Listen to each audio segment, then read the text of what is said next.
Hello and welcome. I'm Leigh Ann Gerrans and you're watching W News, broadcasting live from the Al Arabiya headquarters. These are our top stories. 41 bodies are recovered from the Washington plane crash as investigators examine the aircraft's black boxes. Hamas named the next 3 Israeli hostages to be released this weekend.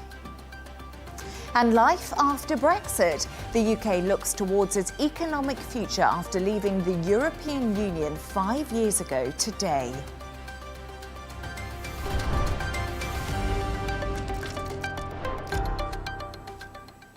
To our top story, and 41 bodies have been recovered following the Washington plane crash. 67 people were killed when the American Airlines jet collided with a military helicopter on Wednesday evening. 2 black boxes have been recovered from the plane, with investigators attempting to piece together what happened.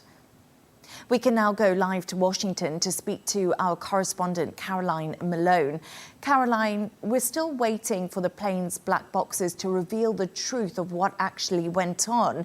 But Donald Trump did not hold back when it came to attributing blame. How did his response go down in the US, and has there been any backlash at all?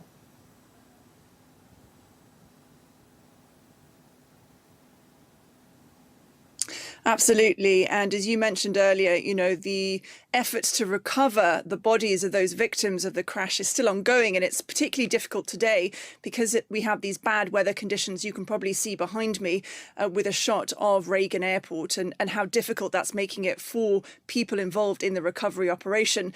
In terms of why this crash happened and how it happened, there is still a lot of information we don't have. But yes, President Trump, particularly yesterday, was speaking at a press conference about some of his theories. He mentioned in particular this idea that the Blackhawk helicopter was at the wrong altitude. Speculation there, though, on his part, because he didn't present at least active evidence on that. He also talked about air traffic control and how potentially, in his view, the diversity programs of previous administrations might have impacted their standards and their high quality needed to do their job properly. Again, no evidence of that. And we've had lawmakers come out over these last couple of days, in particular in response to President Trump's comments, saying that this is not a time to jump to conclusions about what's happened. This is a time to share in the national mourning that so many people are feeling across the country right now, directly after this tragic crash. In terms of the facts of what we do know about the investigation, there's some interesting updates on Friday, which includes the FAA, the Federal Aviation Authority, has now indefinitely stopped most helicopters from flying around this airport space. Before the crash happened, it was a very congested airspace. You'd have about 800 flights a day coming in and out of the airport, and you'd have military helicopters flying in and out, sometimes on training missions, as the one was involved in the crash on Wednesday. We're now hearing, though, that they are stopping most helicopters except for police and except for urgent medical helicopters that are needed in the airspace. Maybe some suggestion that they're really doing everything they can to make sure there is absolute safety in those skies going forward. As well, we heard from the NTSB, they are leading an investigation into this crash. They've said it will take 30 days for them to get a preliminary report. So it will take a lot of time, really, for them to go through all the evidence to get to the point of really coming to a conclusion, at least an initial conclusion, of why this crash happened. But 2 black boxes have been recovered in the last 12 hours, and that will be critical in helping them with the data they need to do so. We're also starting to get the names of the victims who perished. 12-year-old ice skater Olivia Terr, university professor Kia Duggins, Ryan O'Hara, who was the crew chief of the Blackhawk helicopter. What more can you tell us about them, Caroline?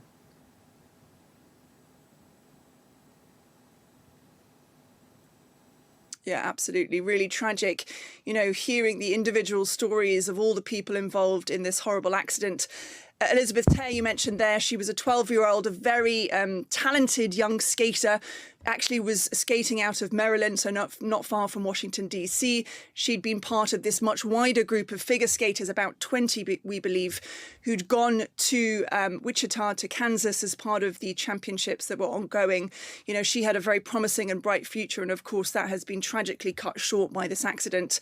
Among those on board were also 6 from the same ice skating group. They're based in Boston, and that figure skating community, losing 6 of their members in this one tragic accident, is absolutely reeling. You know, really shocked, of course, by this happening, but not least of all that they've lost so many lives in this one accident. Above and beyond that, we know that there were a group of young attorneys also on this flight. One of them was Kia Duggan. She is a 30-year-old who'd gone to Kansas to visit her mother, who was unwell. She was a young, aspiring lawyer. She was due to join Howard University here in Washington, D.C. as a professor in a couple of months' time. She'd gone to Harvard Law School. She'd done very well in previous jobs, achieved a lot in her short life, and had a really promising future as well. And that young life cut short in this tragic circumstances. We know, of course, as well, that there were a number of crew involved, 2 pilots from American Airlines, both with a lot of experience flying planes, and one of them, the co-pilot, who was due to be married in a few months' time. Really tragic, of course, for his friends and family and his fiancée in these circumstances. And also 3 pilots who were on the Blackhawk helicopter. So really a lot of families, a lot of relatives, loved ones absolutely devastated naturally by the news that's happened here.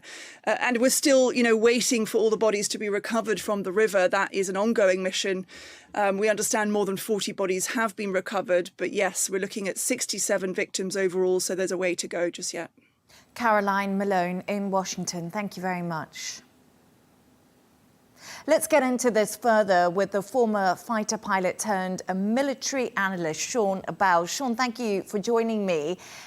We mentioned the black boxes there in my conversation with Caroline. What are we hoping to learn from them, and when are we likely to receive an update? Yeah, good evening, Leigh Ann. I mean, I would add my thoughts and condolences to the families. There's 64 civilians dead, 3 army. It's an absolute tragedy. And I think the black boxes are part of the whole air accident investigation, because there's a lot of rhetoric you've been reporting around, some of the presidential rhetoric around this. But ultimately, people want to know facts. Why was it that in a busy international airport with very congested airspace, with very strict rules and regulations, how could this happen? The American Airlines aircraft seemed to be on a approved flight path, but at 400 feet, 150 miles an hour, it was struck. And of course, the Blackhawk helicopter was meant to be at 200 feet, was subsequently reported the accident was happened at 400 feet. The accident data recorders are exceptionally good at collecting all the data from the flight, not only the voice recording, but also all of the position of the aircraft and the like. The accident investigation will also be looking at air traffic control tapes. So all of the radar tapes, the voice tapes as well. And of course, they'll be looking at the pilots, all the pilots involved, to find out, were they fed properly? Were they rested properly? Were they properly qualified? Have they done their simulators? All of which will be done in an investigation. I flew jets in my previous career and was the subject of a crash. The jet caught fire. And so I know the way that these reports go. And generally speaking, they're 2 phases. They want to have an urgent report feedback so that they can give some preliminary findings to allow people to get on and start to modify procedures. And the long term, which often takes up to a year, before you actually get to the bottom of the investigation and find out every detail about what had happened. And that's what we'll be expecting from this accident investigation. So we've got some time to wait, but let's just talk about the rhetoric that President Trump, as you mentioned there, has surrounded this. He said that military helicopter was just flying too high. Do you think this could have contributed to the collision, or do we just not know until we've got these reports through? I think it's always dangerous to go too far speculating. I'm a big fan of the air accident investigation doing their job, but I suspect one of the areas they will be focused on is how did 2 airplanes end up being in the same patch of sky? As I said, it does look like the civilian aircraft was following the correct track. It was in the right approach path for runway 33 on that evening. So the question is, why was the military helicopter at 400 feet not, as it's meant to be, at 200 feet? And there's a couple of reasons for that, one of which the the pilot could have been distracted. It was on a training mission. There was lots of talk about the lighting and that military aircraft have a better way of seeing at night. Well, they do. I used to fly with night vision goggles and forward-looking infrared. They're very good when it's very low light conditions in the middle of the countryside where there's absolutely no ambient light. Those don't work very well in the middle of built-up areas where there's lots of ambient light. So the pilots of the military aircraft will be relying mainly on their eyeballs to look out. The other way, of course, it might not have been distracted. They may have had some form of emergency in the cockpits. And I've flown in aircraft. Whenever you do get an emergency, the first thing you do is fly the airplane. And if you're flying very low at night, the first thing you're going to do is ease away from the ground.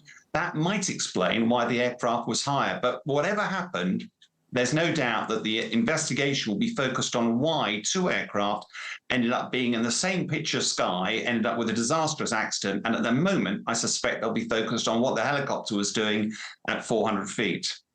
Sean, Trump also laid the blame with the air traffic controllers. Reports of them being short-staffed and leaving their shift early have really come to light since this accident. As a former military man yourself, what's the protocol when it comes to communicating with air traffic control? And really, for you, what are your expectations? I think this is probably the most worrying one that the president was commenting on, because just because the air traffic controller asked whether the military aircraft could actually see the civilian aircraft, and President Trump suggested he should have told him what to do. You've got to be very careful here, because the rules and regulations, the civilian aircraft was in controlled airspace and had to do exactly what it was told. The military helicopter was flying 200 feet down a helicopter route and operating what's called VFR, visual flight rules. In other words, it's the pilot's responsibility to maintain his spacing from other aircraft. So it's not the air traffic controller's job to tell him what to do. The air traffic controller can often see two blips on a radar screen getting very close together, but what they should be done is procedurally, they should be height deconflicted. And therefore, the question becomes why the helicopter should be at 200 feet, the civilian aircraft was at 400 feet. How did they end up being at the same height?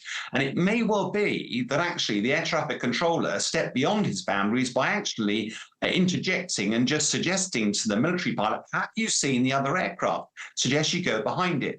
We've got to be very careful here that you can't have air traffic controllers telling the pilots which way to go when the pilot's actually responsible for his collision avoidance. And therefore, I think the investigation will look at this, but I think it's entirely inappropriate for anybody to judge that the air traffic controller did something wrong, when I suspect there'll be the report might well applaud the air traffic controller for trying to do something to avert it. Sean Ball, a former fighter pilot turned military analyst, thank you so much for your insights this evening.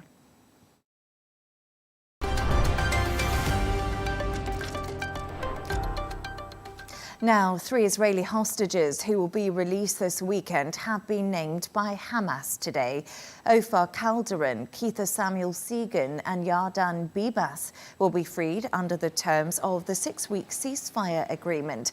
In exchange, Israel will release 90 Palestinian prisoners. The 4th round of swaps follows yesterday's release of 8 hostages held by Hamas in Gaza.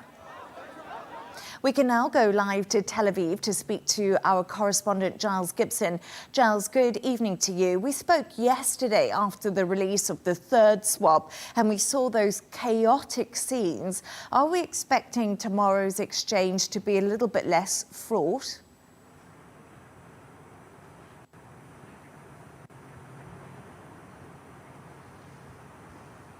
Yeah, Benjamin Netanyahu, the Israeli Prime Minister, described the scenes at that handover of those hostages as horrific. And he actually, along with the Israeli government, halted the release of Palestinian prisoners in exchange temporarily due to the Israeli government's outrage over those scenes until they received assurances, as they were described, over the safe release of future hostages in future rounds. And so the Palestinian prisoners were exchanged in the end on Thursday. We saw these 2 separate locations on Thursday where the handovers took place. The first one involving a female Israeli soldier in Jabalia, the soldier was taken up on stage. Yes, there was a large crowd there. There was the sort of usual kind of stage management that we've seen from Hamas over the course of previous rounds. But really there were just not the sorts of scenes that we saw breaking out in Han Yunis, with that huge crowd pressing around the hostages as well as the white SUVs from the Red Cross that were due to take them out of Gaza. So over the course of Saturday, we will be watching very closely to see if there's any sort of a repeat of those kind of scenes. One of tomorrow's hostages due for release is Yarden Bibas. He was taken in the October the 7th attack alongside his wife and their two very young sons. Hamas have said that his wife and his children have sadly died in an Israeli airstrike. But Giles, how reliable is this information?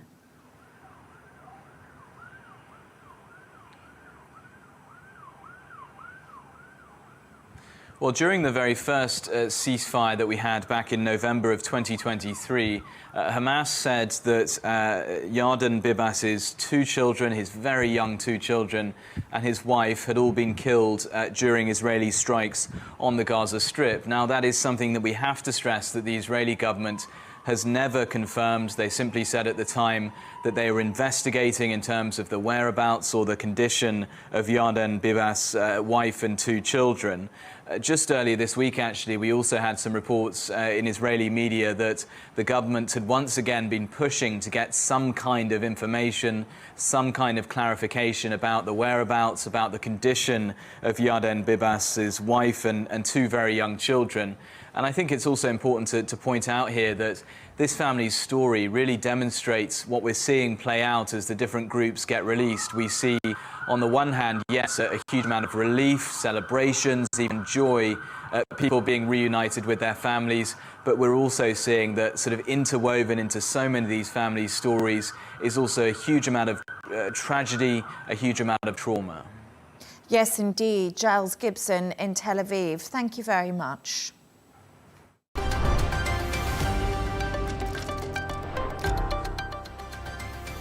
Let's take a look at some of the other stories making the headlines today. Russian forces have continued their push towards the eastern Ukrainian city of Pokrovsk. The fall of this key logistical hub could put Russia in a stronger position to mount attacks. Ukraine has fiercely defended the city, whose rail and road connections make it an important supply center for a large section of Ukraine's front line. The US has approved a new non-opioid drug aimed at treating short-term pain. Vertex Pharmaceuticals says it provides effective relief without addictive potential of opioids. The United States has been grappling with a painkiller addiction crisis for several years. New York prosecutors have added new charges in their case against rapper Sean Diddy Combs. The former music mogul is accused of forcing two additional women into commercial sex acts and dangling a person over an apartment balcony. Combs has been in jail since September and already faces initial charges of racketeering, sex trafficking by force, and transportation to engage in prostitution. His trial is set for the 5th of May. 90s rock band Nirvana have surprised fans at a Californian concert to raise money for the wildfire relief efforts. The evening kicked off with artists Billie Eilish and Green Day, with additional performances from Katy Perry, Pink and the Red Hot Chili Peppers. All proceeds from the event will go towards helping those affected by the deadly wildfires that raged on for weeks.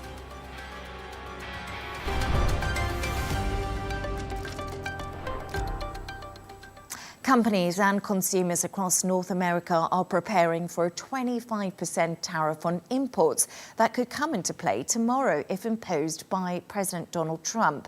A Saturday deadline was set in exchange for Canada and Mexico to take tougher action on illegal immigration, as well as the flow of fentanyl into the United States. Similarly, Trump has threatened a 10% tariff on Chinese imports. Businesses in Hong Kong have been looking to other markets since the first trade war between the US and China erupted in 2017 when Trump was first elected. But tariffs are likely to hit the city's economy, which is closely linked to mainland China. Laura Westbrook reports. Businesses in Hong Kong are bracing themselves for another trade war between the US and China. A government trade body says Hong Kong traders had been looking to Southeast Asia and Mexico to offset some of the negative impact of potential tariffs from the US. Our traders try to navigate all the complexity and the uncertainty in traditional market, including the US, but also try to engage with new partners to diversify and try to mitigate the risks. This includes shifting production bases outside of mainland China, such as to Vietnam, to continue to tap into the US market. Hong Kong's economy is closely linked to mainland China. Any impact there will have an impact here too. The United States is the city's third largest trading partner. If tariffs take effect, analysts say exports will fall. Economists say tariffs would not only affect trade flow between the US and China, but could also have an effect on employees' wages in China and consumer sentiment. Compared to 2018, definitely the Chinese economy is not performing as good as before, which basically means that the buffer may be weaker than before. But at the same time, China is also more prepared for any potential conflict in the trade aspect. So it has been actively trying to explore other non-US market, trying to diversify its export destination, etc. So that could actually mitigate some of this impact. But still, whether the rest of the world can fully offset the US demand, this is a very big question mark. Economists say while tariffs are a tool that Donald Trump will use to bring China to the negotiation table, the overall trend of competition, especially in sectors that relate to technology and security, raises questions of what will happen when they get there. Laura Westbrook for Al Arabiya News, Hong Kong.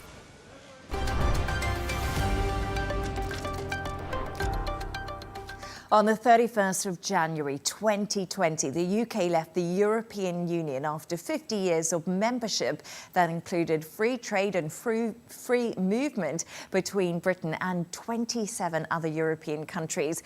5 years later, businesses and those travelling in and out of the United Kingdom continue to navigate the economic and culture after effects. It's also changed the face of British politics and the leaders who govern the country. Let's go live to speak to our correspondent, Olly Barratt. Olly, 5 years ago feels like yesterday. I must admit, I remember the day so well. So 5 years since the UK left the EU, so many divided opinions about whether the country is better off or not. What changes and impact has it had?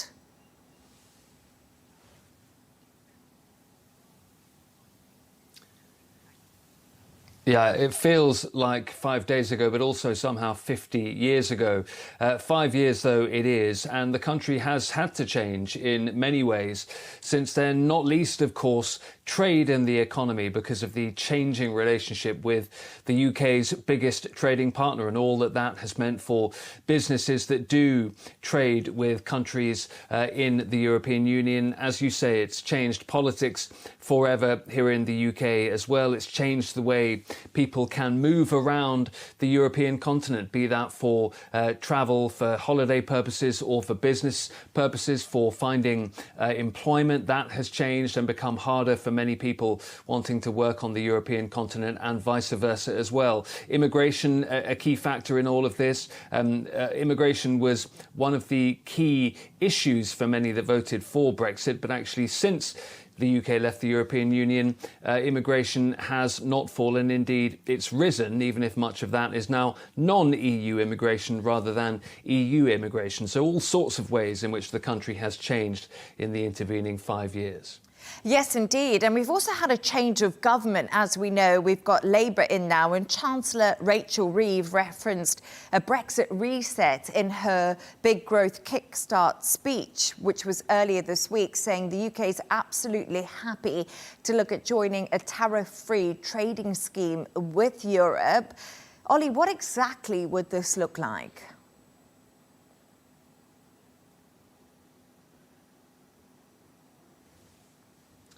Well, this scheme that is being potentially thought about by the UK government, and it's been rather coy about whether or not it would like to join up to something like this, is it is a customs arrangement that is not explicitly, the UK government wants to be clear, a customs union of the type that it used to be signed up to when it was a member of the European Union. It's called the Pan-Euro-Mediterranean Convention. That's what we're talking about here. It's a grouping of 25 or so countries in Europe and mostly the North African Mediterranean region. And what it means is that the signatories to this convention, in some areas, goods moving from one supply chain to another can be easier moving in various different directions between countries than if you are outside this grouping. It is not anything like being a member of the single market or the customs union or moving back into the European Union itself. And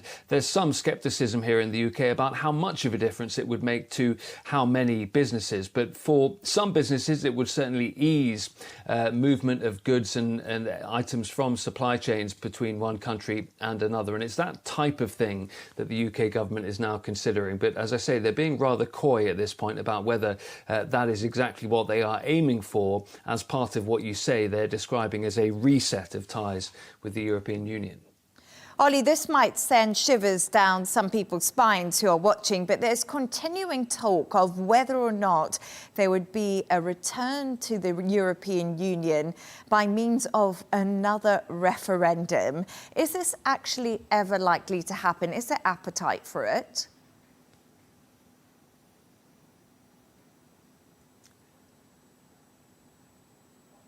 I think you can't rule it out completely forever, but I think it's also unlikely in the short to medium term. And that is despite the polling. It's interesting because increasing numbers of polls suggest that a majority of British people do now think that leaving the European Union was a mistake. But that is rather different from people thinking that they necessarily want to have another referendum or indeed open up that political argument over again. Now, there are some that do. The Liberal Democrats, for example, think the UK should be heading back into a customs market and a customs union and a single market, potentially looking at joining the EU again at some point in the future.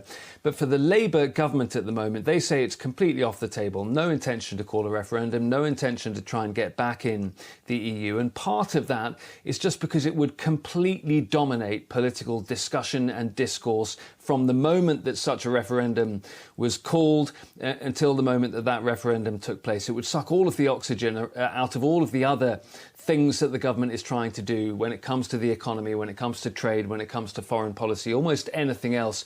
The referendum and the possible rejoining of the EU would just absolutely dominate all discussion from here on in. And the government just doesn't want to engage in that at this point, and neither do the Conservatives, who have just recently left power. So the two major parties aren't at all signalling they want to move back towards the European Union. So for now, at least, as I say, in the short to medium term, any fresh referendum or attempt to join the European Union looks unlikely, but you can't rule it out forever, especially given some of that polling.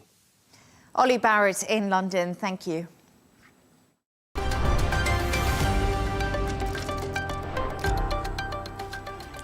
Let's take a look at the top business news. Costco will increase its hourly pay for most of its US store workers by more than $30. It's thought the retailer will increase hourly pay for its top-of-the-scale employees over the next 3 years. The pay hike comes after union members voted in favor of a nationwide strike as they entered the final round of contract talks ahead of today's deadline. South Korea's data watchdog will question Chinese startup DeepSeek on how it manages users' personal information. It's after the company launched its powerful new AI chatbot this week, which sparked a rout in US tech titans. DeepSeek claims its chatbot matches the capacity of AI pace setters in the US for just a fraction of the price. Turning to sport now, and Manchester United, Tottenham Hotspur and Rangers have secured their spots in the Europa League last 16 on the final round of group games. United, who like Tottenham have endured a disappointing Premier League season, won 2-0 at Steaua Bucharest to continue their recent return to form. And former Watford and Brighton boss Oscar Garcia has been given a 3-match touchline ban for kicking Colombian forward James Rodriguez during a Mexican League game. Garcia kicked Rodriguez on the back of the legs during a fight between the players and coaching staff. The 51-year-old, who was sent off for the incident, apologized after the La Liga MX game.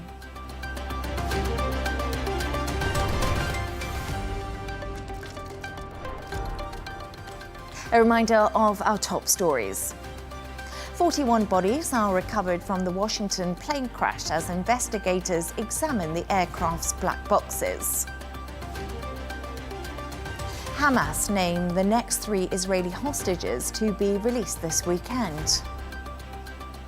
And life after Brexit. The UK looks towards its economic future after leaving the European Union 5 years ago today.